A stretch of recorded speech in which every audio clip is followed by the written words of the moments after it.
Okay, let's talk about goals. Have you ever found yourself setting a big, like really inspiring goal? Maybe losing weight or, I don't know, finally writing that book you've been thinking about or building a new skill. Uh-huh.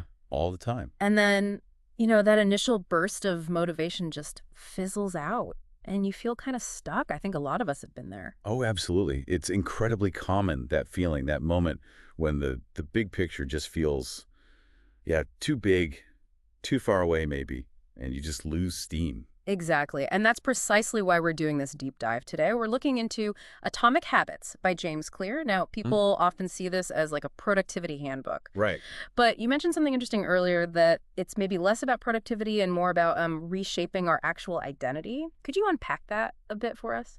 Yeah, I think that's a really crucial point. Mm-hmm. Clear wants us to go beyond just, life hacks or simple tips. Mm-hmm. He argues that real lasting change isn't just about the things you do. Mm. It's fundamentally about who you become. It's like rebuilding your identity from the ground up, not just ticking off a to-do list.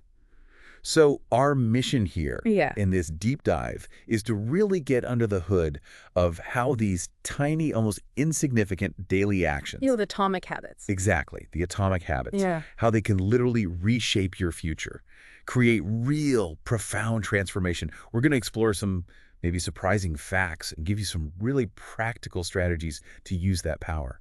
Okay, so James Clear's core idea, right? Habits are the compound interest of self-improvement. That quote it really hits you instantly. Does. It's not just a clever metaphor. It feels like a deep truth about how these tiny, almost invisible changes, like, pennies compounding over decades, can create these just staggering results. But it makes you wonder, why do we always chase the big dramatic change if this slow compounding works? Well, I think it's because we really underestimate the math behind it, the sheer power of it. Clear points out that just a 1% improvement each day, just 1%, Seems tiny. right? But consistently, day after day, it leads to becoming like 37 times better over a single year. 37 times. That sounds almost unbelievable. It really does, doesn't it? We're just so wired to think linearly, like step-by-step improvement. But habits, they work exponentially. They multiply. It is genuinely counterintuitive. I mean, think about it. If you just decide, okay, I'll read one page of a book every day, that doesn't feel like much.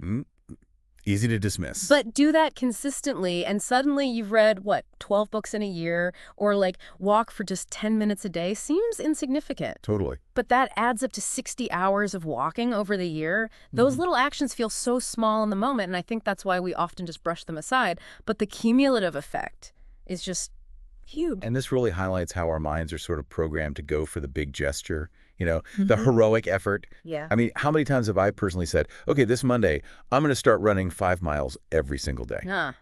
Right, Right. too. And then, by Tuesday or Wednesday, it's like, yeah, maybe tomorrow.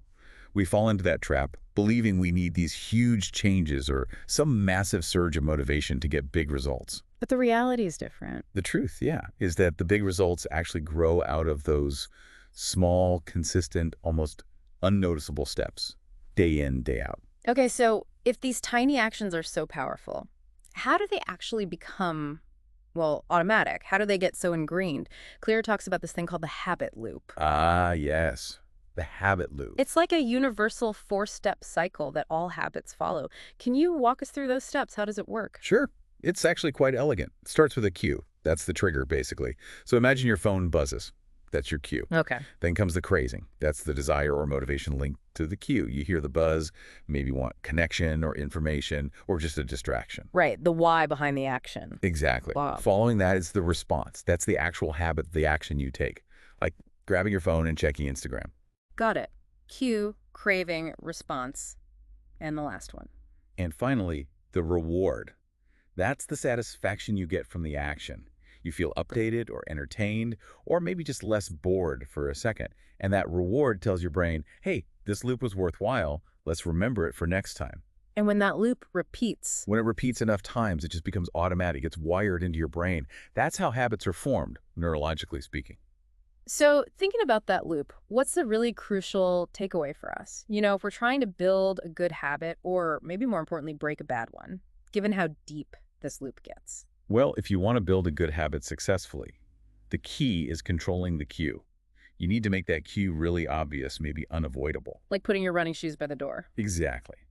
But for breaking a bad habit, the crucial thing is the opposite.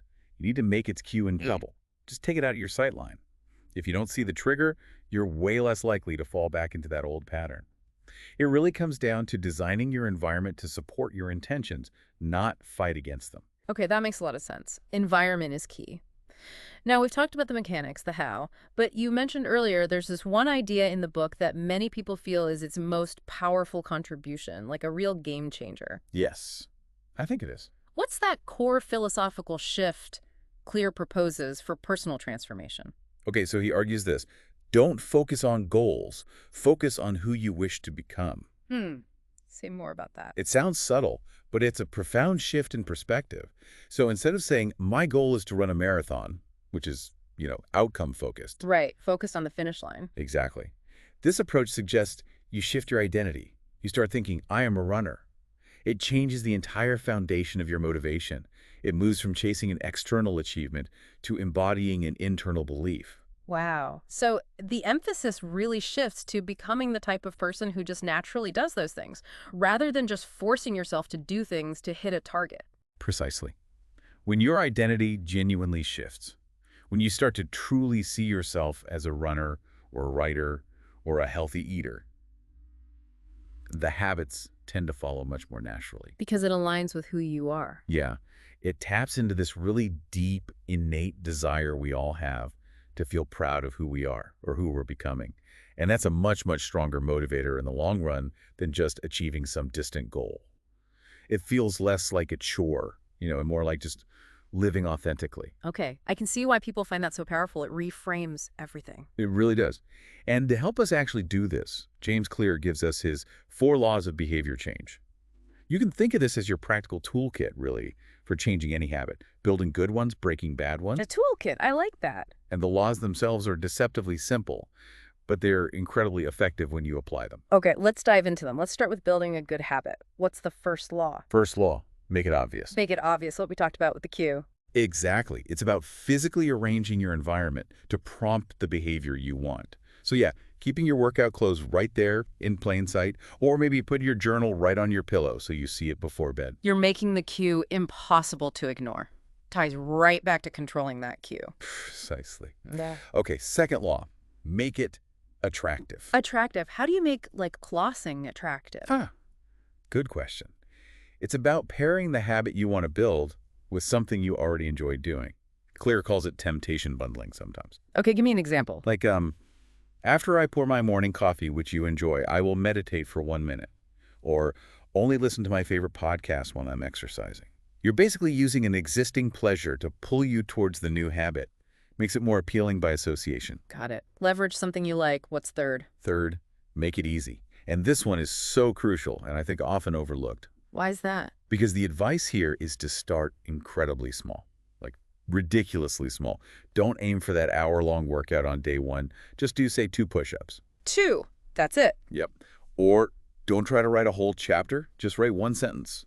Or go for a 5-minute walk, not 5 miles. The whole point is to make it so easy, so frictionless that you literally cannot say no. So it's about building the consistency muscle first, not the intensity. Exactly. It completely removes that initial friction, that overwhelm, that often stops us before we even begin. Get the habit established, then you can scale it up later. Okay. Obvious, attractive, easy. What's the 4th law for building good habits? 4th is, make it satisfying. Satisfying. Meaning, you need some kind of immediate reinforcement for the positive behavior. Our brains love immediate rewards. So, track your habit.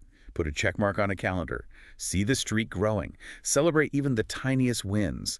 That immediate hit of satisfaction helps your brain go, oh, that felt good, let's do that again. Yeah. Creates a positive feedback loop. Okay, those 4 make sense for building good habits. Now, what about breaking the bad ones? You said Clear just flips these laws. Pretty much, yeah.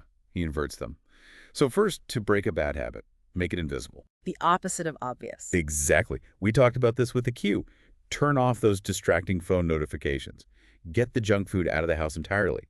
If you don't see it, if you're not exposed to the trigger constantly, you're much less likely to do it. Reduce the exposure. Makes sense. What's the inverse of attractive? Make it unattractive. How do you do that? Well, you can consciously focus on the downsides. Visualize the long-term negative consequences of the bad habit.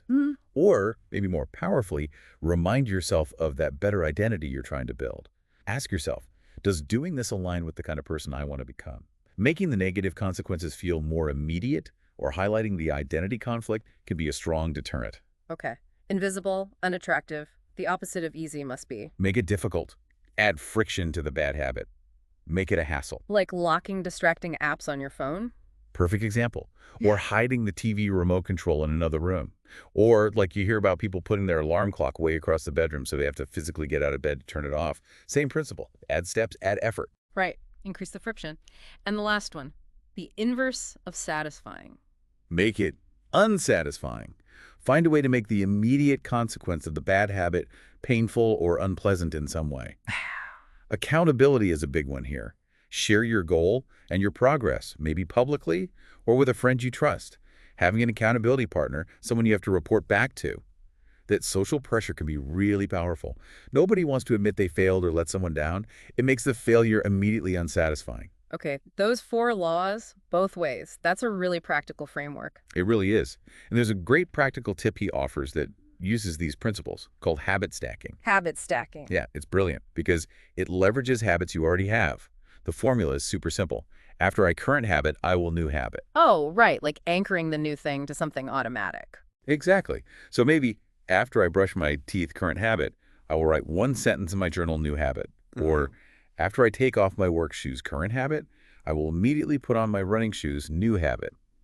It ties the new behavior directly to something you already do without thinking, which makes it so much easier to integrate. You're using an existing cue.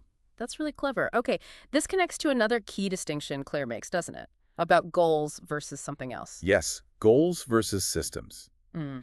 He says, goals are about the results you want to achieve. Systems are about the processes that lead to those results. Goals are the destination, systems are the roadmap. Kind of, yeah. That's a fundamental shift in focus. And he argues it's often why just setting goals isn't enough, why they often fail. Okay, so let's take that example from the book, or a similar one. Yeah. Imagine 2 people who both want to become better writers. Okay. Person A sets a goal. I'm going to write a book this year. Person B sets up a system. I will write 100 words every single day. Right. Big difference in approach. So fast forward 6 months, what often happens? Well, the person with the system, person B, is likely still writing. Maybe they had good days and bad days, but they have a process. They're consistently putting in the reps, moving forward.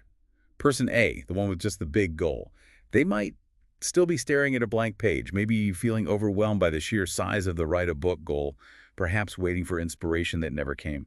Why is the system approach generally more effective then? Because systems give you a consistent process, something you can rely on day after day, especially when that initial burst of motivation inevitably fades, which it always does. Yeah, motivation is fickle. Totally.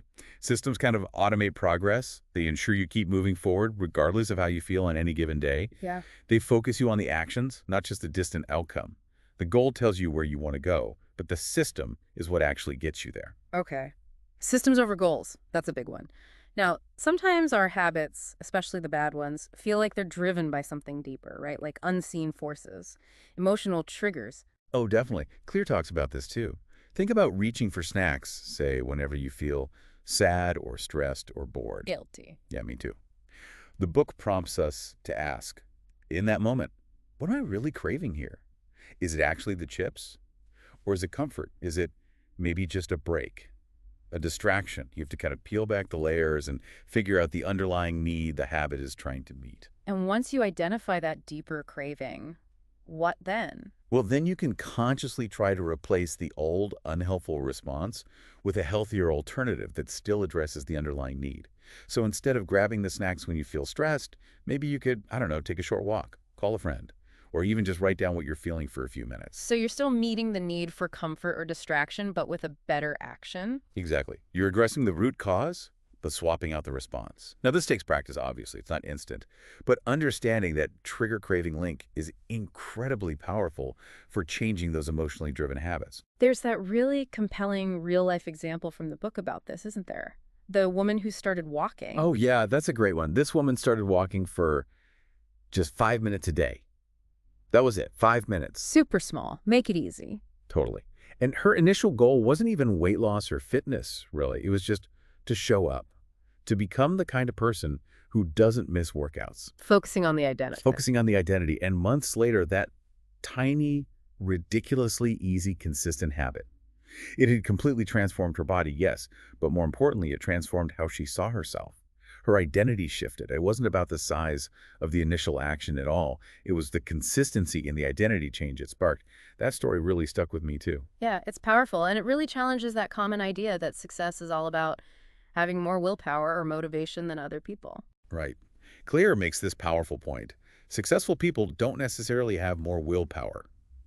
Often, they just have a better environment, an environment they've designed, consciously or unconsciously, to make the good habits easier and the bad habits harder. So what does that mean for you listening right now? How can you apply that? It means you can literally engineer your surroundings to nudge you towards the behaviors you want. It's about making the path of least resistance lead to the good habit. Give us some examples. Okay, so if you want to eat healthier, don't just buy fruits and veggies, put them out on the counter where you can see them. Stock your fridge so the healthy stuff is front and center, easy to grab. Make it obvious. Make it easy. Exactly. Want to read more? Don't hide your books on a shelf. Leave one open on your coffee table or by your bed. Make invisible, accessible. Want better sleep?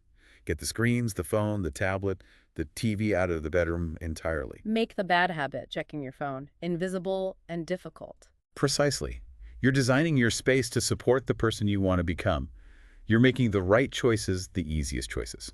Okay, this has been incredibly insightful. Let's try and quickly recap the key takeaways for everyone listening. The big lessons from this deep dive into atomic habits. Okay, let's do it. First, and maybe most importantly, start tiny. Incredibly tiny. Yeah. 1% better each day. Focus on your identity, who you want to become, not just the outcomes or goals. Leverage those 4 laws of behavior change to build good habits. Make it obvious. Make it attractive. Make it easy. Make it satisfying. And to break bad habits. Make it invisible. Make it unattractive. Make it difficult. Make it unsatisfying. Prioritize building effective systems, the processes, over just setting ambitious goals. Systems drive progress. And finally, consciously design your environment. Make your surroundings work for you, not against you. Make good habits the easy path. That about covers the core ideas, I think. Yeah. So here's a final thought, maybe a challenge for you to take away from this deep dive today. Pick just one habit, just one thing you want to start doing. And then make it so incredibly small, so ridiculously easy that you literally cannot fail, cannot say no. Don't aim for perfection right away. Just aim for showing up. Consistency first. Maybe it's one push-up. Maybe it's writing one sentence. Maybe it's drinking one extra glass of water. Whatever it is, make it atomic. Because remember that core message. You are always just one tiny atomic habit away from starting a whole new life.